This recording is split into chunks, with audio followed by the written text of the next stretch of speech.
Right, so here is my recording setup.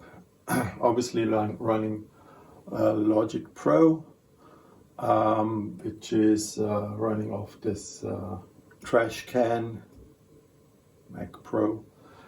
And as an audio interface, I use a Focusrite Scarlett 18i20. One of the reasons why I like the Focusrites are that they don't need drivers and they're always compatible with the latest version of the Mac operating system. And I'm sure it's the same case for Windows. And I had many interfaces over the years, and usually they would at one point not support the operating system anymore, or the drivers won't work anymore, or whatever.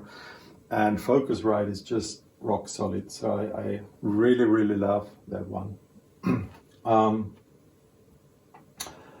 I use a Behringer X-Touch for obviously faders and control, and I use a Softube Console one for the equalizer and compressor, gate, and so on and so forth. It's a really cool device.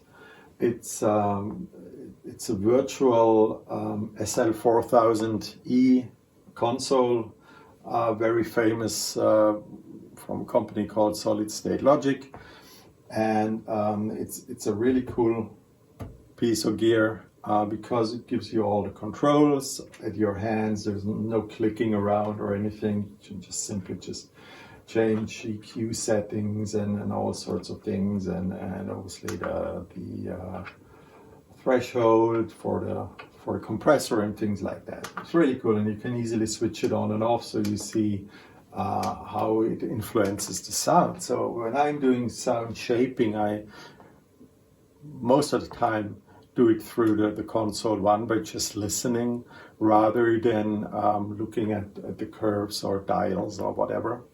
I very rarely use the compressors from Logic.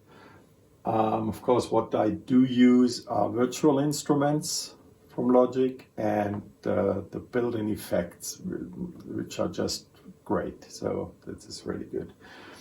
And yeah, so as I said, I can stop my sequences here. I can switch between channels very easily. It will then show me the green light where I am, so this is very handy. Really cool stuff. I like to work with it, and it's very flexible. You can add functions to the various buttons, so you can even automate your workflow more.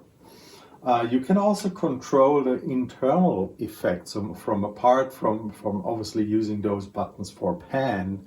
You can also use them to change the parameters on the built-in equalizers or the built-in compressors or the built-in reverb. I hardly use that. I use it really as a mixing console and for panning, and for soloing tracks and so on and so forth, but nothing else. Right, and that concludes the studio tour I had promised you at the beginning. Rock on!